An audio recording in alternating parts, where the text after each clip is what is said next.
Skin assessment या फिर इंटरमेंट्री assessment इस तो हम मेन देख लेते हैं कि सबसे पहले तो हम देखेंगे हमारे गोल्स क्या होते हैं, हम कंप्रिहेंसिव स्किन असेसमेंट क्यों कर रहे होते हैं। पहला गोल हमारा है identify any pressure ulcer. Second, find out if there are other reasons are the skin related factors that predispose the patient to develop pressure ulcers. Factors include excessive dry skin and moisture associated skin damage which is also known as MASD। Third goal is identify other important skin condition. Fourth goal is provide data needed to calculate the pressure ulcer incidence and prevalence. And next हम goal is stratify risk. Patients with existing pressure ulcers are at risk for the more. Identify care planning for the needs. How to conduct the comprehensive skin assessment. Comprehensive skin assessment हम कैसे conduct करते हैं, ये 3 चीज़ें हमारी आ जाती हैं। सबसे पहले तो स्टैंडर्डाइज्ड प्रोटोकॉल जो है वो हमने लेना होता है। सेकंड पे हमने 5 जो इंपॉर्टेंट पैरामीटर्स हैं स्किन असेसमेंट से रिलेटेड उनको कवर करना है। और थर्ड क्या है, अगर तो पेशेंट पेरियाट्रिक है मतलब ओबीस है तो उसकी हम स्किन असेसमेंट जो है वो थॉरोली करते हैं। वो बाकी इंडिविजुअल से थोड़ी सी चेंज होती है। तो इन 3 चीज़ों को हम वन बाय वन कवर कर लेते हैं। सबसे पहले हमारा स्टैंडर्डाइज्ड प्रोटोकॉल आ जाता है।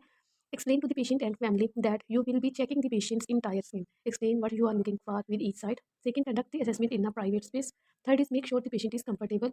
Fourth is wash and sanitize your hands before and after the assessment. Wear gloves and change them as needed. Minimize exposure of the body parts. Provide privacy with the sheets or cover. Ask for help to turn the patients as needed. Special attention किन parts के लिए देंगे, skin beneath and around any device or compressive stockings. Bony prominences like heels, sacrum, occiput इनको भी हमने special attention के साथ inspect करना है। स्किन टू स्किन एरियाज जैसे कि पीनस का एरिया है, बैक ऑफ द नीज है, इनर थाइज है और बटक्स है। All areas where the patients lack sensation to feel pain had breakdown previously. Also pay special attention if the patient is getting epidural spinal pain medicine.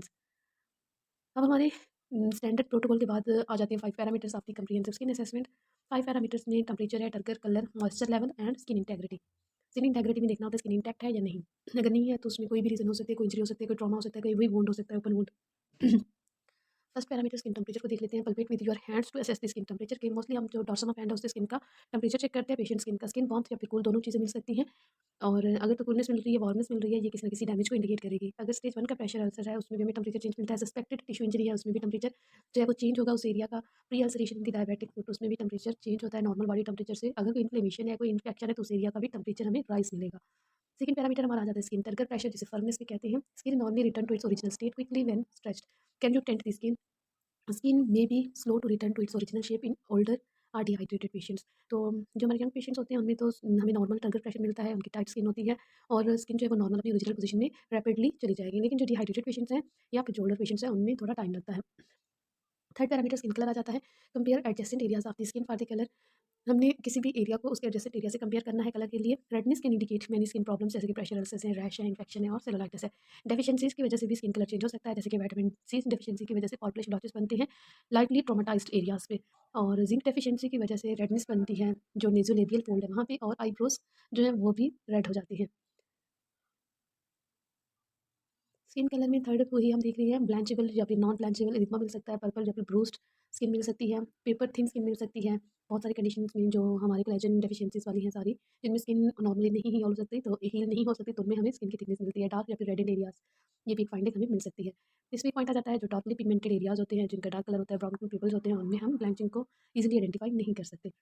Redness फिर हमारी आ जाती है। Redness में redness skin on the sacral area पे मिल सकती है और सेक्रेल एरिया में मल्टीपल रीजंस हो सकती हैं रेडनेस ऑफ स्किन की। जैसे कि यहाँ पे 2 रीजंस हमें बताई हुई हैं कि फर्स्ट तो यही कि एक्सेसिव मैसेरेशन हो सकती है इस एरिया में जैसे कि फीकल इनकॉन्टिनेंस और यूरिन इनकॉन्टिनेंस की वजह से। सेकंड चीज़ इसमें प्रेशर की वजह से भी रेडनेस हो सकती है क्योंकि ये मोर प्रोन एरिया होता है प्रेशर अल्सर्स के लिए। तो हमने इटियोलॉजी के लिए देखना होता है कौन सी इटियोलॉजी है, फिर इटियोलॉजी के अकॉर्डिंग हमें ट्रीट करना होता है।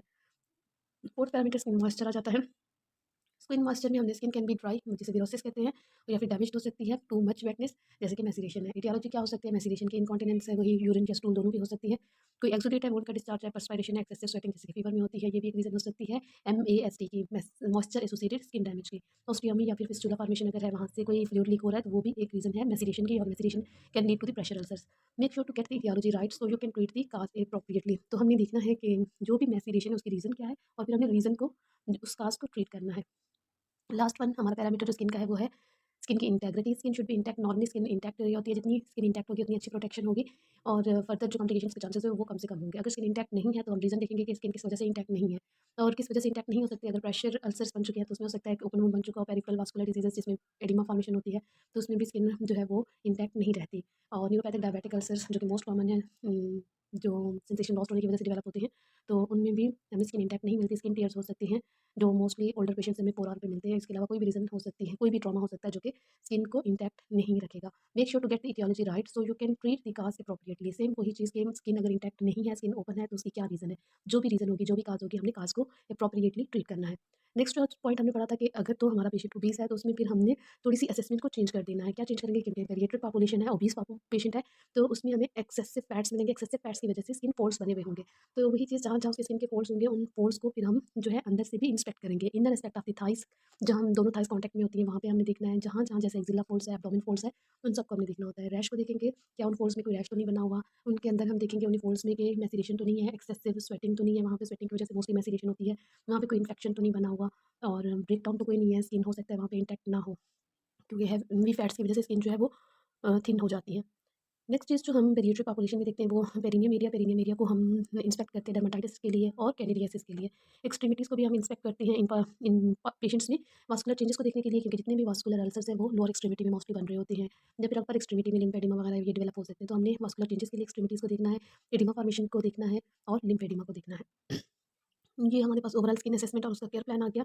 हमने हेड टू टू एग्जामिनेशन करना होता है, पेशेंट एडमिटेड है या फिर री-एडमिटेड है, मतलब फर्स्ट टाइम वो एडमिट हो रहा है या फिर सेकंड टाइम हो रहा है। तो इन दोनों केसेस में हमने हेड टू टू स्किन की जो असेसमेंट है वो कंप्लीट करनी है। प्रेशर अल्सर्स के लिए कोई भी रिस्क फैक्टर्स हैं तो हमने उनको असेस करना है और फिर उनको हमने ट्रीट कर देना है। इंस्पेक्शन और पल्पेशन पे क्या-क्या चीज़ें हमें मिलेंगी, उन सब की हमने डॉक्यूमेंटेशन करनी है। डॉक्यूमेंटेशन किस-किस चीज़ की करेंगे? स्किन कलर की, स्किन टेम्परेचर की करेंगे, जो भी फाइंडिंग होगी। स्किन टगर प्रेशर की करेंगे, स्किन मॉइस्चर स्टेटस की करेंगे, ड्राई है, नॉर्मल है या फिर मैसेरेटेड स्किन इंटेग्रिटी का देखेंगे, इंटैक्ट है या इन नॉट इंटैक्ट है। प्रेशर अल्सर्स प्रेज़ेंट है, मतलब अनहील्ड अल्सर्स है या हील्ड प्रेशर अल्सर्स है, किस एरिया पे है, कौन-सी स्टेज है, कितनी है, ये सारी चीज़ें हमने डॉक्यूमेंट करनी है प्रेशर अल्सर से रिलेटेड। नेक्स्ट चीज़ हमने मॉइस्चर को देखना है, जो भी स्टेटस होगा वो हमने अपनी डॉक्यूमेंटेशन में कंप्लीट कर देना है। Moles, bruises, rashes, incisions, scars, burns, अगर इनके अलावा कोई और एब्नॉर्मैलिटी है तो वो भी हम मेंशन करेंगे अपने डॉक्यूमेंट में। और इनके अलावा जो चीज़ें यहाँ पे मेंशन है, अगर कोई और एब्नॉर्मैलिटी हमें मिलती है तो हमने फ़ौरन से पहले हेल्थ केयर प्रोफेशनल को इन्फॉर्म करना है, पेशेंट को भी हमने उस एब्नॉर्मैलिटी से रिलेटेड इन्फॉर्म करना है, एजुकेट करना है, फैमिली को भी हमने बताना है, कोई भी एब्नॉर्मल फाइंडिंग अगर पेशेंट पे मिलती है तो।